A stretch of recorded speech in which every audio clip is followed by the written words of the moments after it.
While testing the fairness of the selection process, wherein thousands of candidates were involved, the High Court should have been slow in relying upon such microscopic findings. It is not for the High Court to place itself into the position of a fact-finding commission, that too more particularly at the instance of those petitioners who are unsuccessful candidates. But the first is the bar to undertake this kind of an inquiry, roving inquiry. And second, what is more important is at whose instance? At the instance of unsuccessful people. The High Court should therefore have restricted itself to the pleadings and the say of the respondents. Unfortunately, the High Court took it upon itself the task of substituting itself for the selection committee, and also in the process assumed the role of an appellate tribunal, which was in our opinion not proper. Thus, the High Court converted this writ petition into a public interest litigation without any justification. Milord, where, Milord, the court had only appointed amicus and the scrutiny team and had decided the matter on those two bases, Milord, the Supreme Court is coming down heavily on the High Court. And what is my case? My case is the judge had become the prosecutor.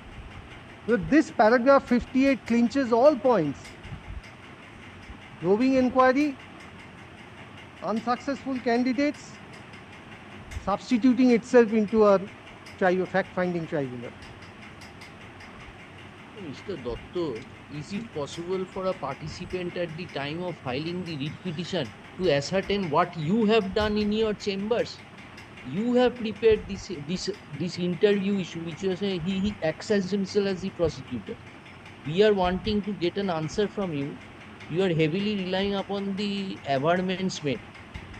What more the averments could have been made by the participants? Milord, they say there is a scam, and these are the examples of it, some which you have relied, para 11 and 4. What we want to know is, seeing it from the perspective of the participating candidate, is it possible for him to ascertain what the board has done in its meetings, who have been appointed, whether any, what would be your answer to, because this would be their argument in counter. There are two things. First is, Milord, there is a difference between a scam and a corruption. We are awaiting to hear what you are saying. I'll come to this. Scam was not a case made out. Then, Mr. Dotto, you finish this up and come to the topic. Yes. But two judgments on this, yes. And then, Milord, on the corruption aspect, Milord, I can appreciate where it's troubling the court. I can quite appreciate. I'll immediately take the corruption as my next point. Then you have showed us paragraph 60. 58 was the last paragraph I placed. You want to place 60 and 62? 60 and 62. Yes. Therefore, when a petitioner comes saying that X have been appointed, I stand on the same footing, I should also be given appointment, then it cannot be said that X has been appointed through a malafide process. He has to say that the process by which X has been appointed is correct, but I have been discriminated in that correct process. No, that in fact leads to their submission that unless you cancel those appointments, how we get in? No, that is not the case. Very well, I'll address your Lordship on that also. Yes. All right, we ask. Yes. Now, paragraph 60. 60, Milord, the third line. Both the courts below have not recorded any finding that they found any malafides on the part of any of the state officials who headed the interviews. On the other hand, the tenor of the judgment showed that the whole process did not suffer from malafide, lack of bona fides, bias or political interference. But these are the parameters, Milord, set down by the courts, because otherwise, Milord, all recruitments will be susceptible to all kinds of suspicion. Milord, unsuccessful people, Milord, have a tendency to point fingers at the process. Everywhere it is the same. That is why, Milord, your Lordships have held in innumerable judgments that unsuccessful persons should not be entertained in before the court unless a very, very strong case is made out. Yes.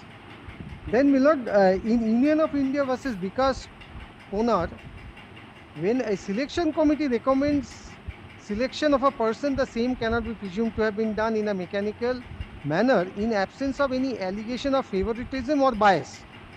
A presumption arises in regard to correctness of official act. A party who makes any allegation of bias or favoritism is required to prove the same. It is their burden. And in our case, my lord, the court takes up the burden. In the instant case, no such allegation was made. The selection process was not found to be vitiated. No illegality was brought to our notice. Therefore, my lord, the immediate query of the court is answered, my lord, in Vikas Konar's case. That one who alleges bias, malafide, corruption, XYZ, the burden is on him to prove. It is not for the. It can come in this paragraph provided the judge is examined as a witness. 1871 Indian Appeals Made, I am going to place. How can the court import its personal knowledge in the matter? Which CBI, which ED, which investigation? Where are those documents in the records of this proceeding? Did you argue this in the appeal which was preferred against this order, interim order appeal? So this personal knowledge of the single judge was not argued, which you are. No, that was interim order. Yes, this is the final one. Judgment of Justice Subroto Talukdar. Yeah, that was at the interim order stage. Yes. That ground was not taken by you. Look, this is a point of law, my lord. I can take it even in a collateral proceeding, my lord. Even in a collateral proceeding, my lord, I can take it. Therefore, my lord, the court needs some foundational facts also. Just pointing fingers is not foundational facts. Just assumption that everything was bad, therefore this is also bad. These are not foundational facts. What is the corruption alleged or found finally? Departure from the rules. Therefore, the first question which would arise for your lordship's determination is, going by the findings of the court, that there has been a departure from the rules. Let us take it to be a deliberate departure. Let us for the time being assuming it to be a deliberate departure. Though I don't accept it, I will prove that there was no departure.